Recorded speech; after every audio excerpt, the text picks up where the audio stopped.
pump, terus ini ada day creamnya, toner sama night.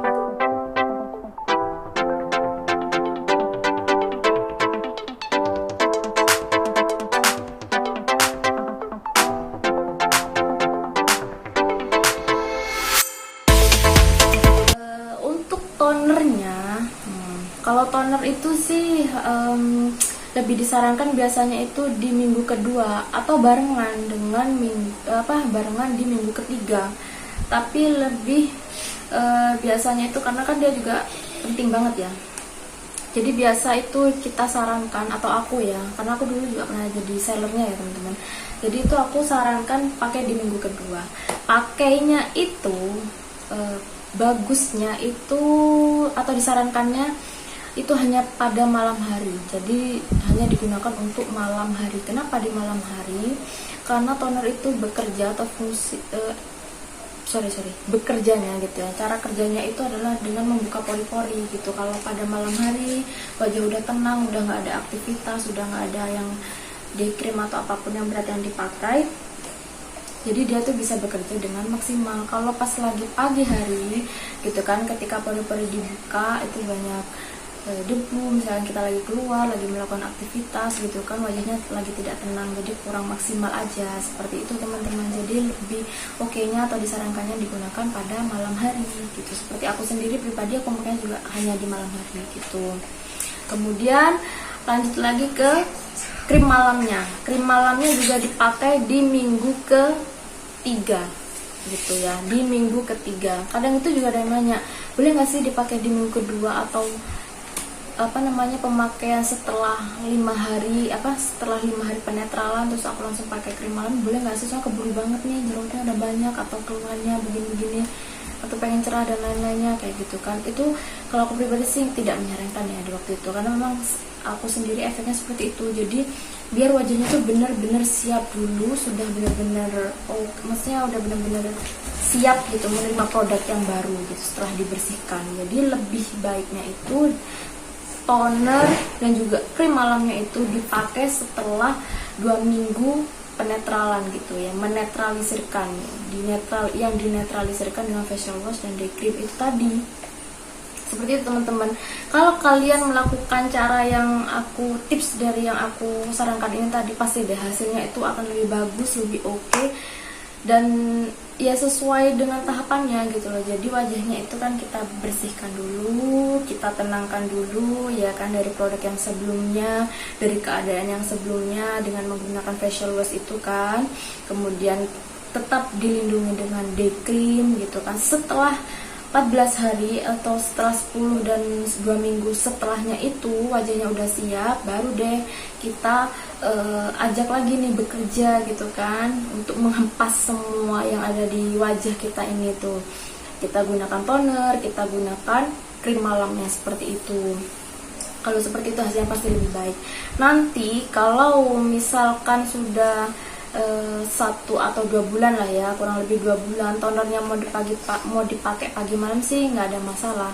Tapi tetap kembali, kalau aku pribadi menyarankannya tetap dipakai malam hari seperti itu, karena yang aku bilang tadi, dia bekerja dengan cara membuka pori-pori di wajah kita seperti itu ya teman-teman.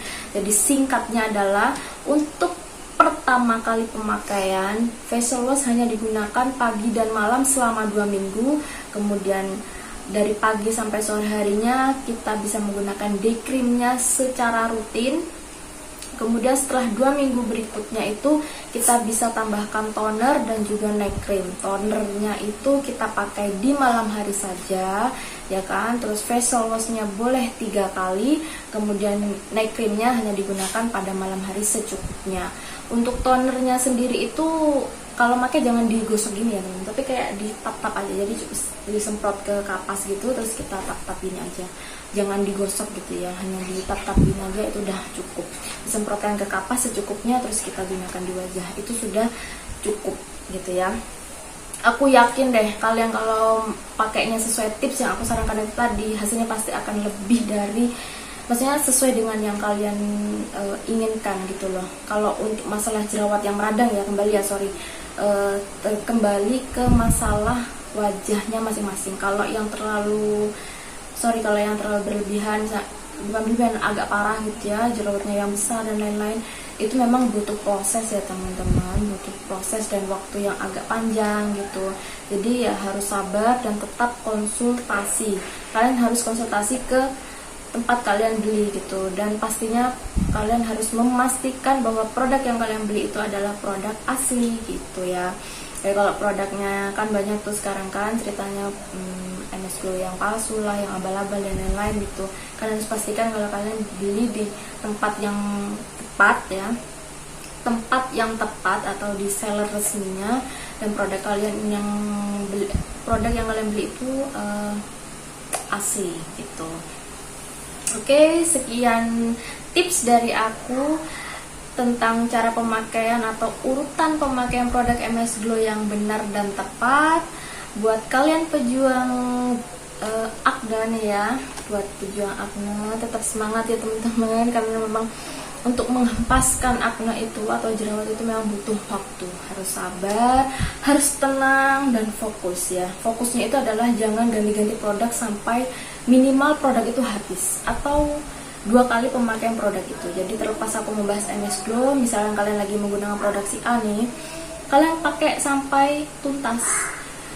Ya kalau kalian nggak tahan itu minimal sampai produk itu habis, baru kalian boleh ganti ke produk yang lain. Tapi kalau saran aku minimal 2 kali ganti 2 kali pembelian produk ya. Jadi produk pertama habis, ganti ke beli lagi produk kedua, baru kalau nggak ada hasil baru ganti. Tapi memang seperti itu alurnya teman-teman. Kalau untuk jerawat kalian harus sabar, ekstra sabar.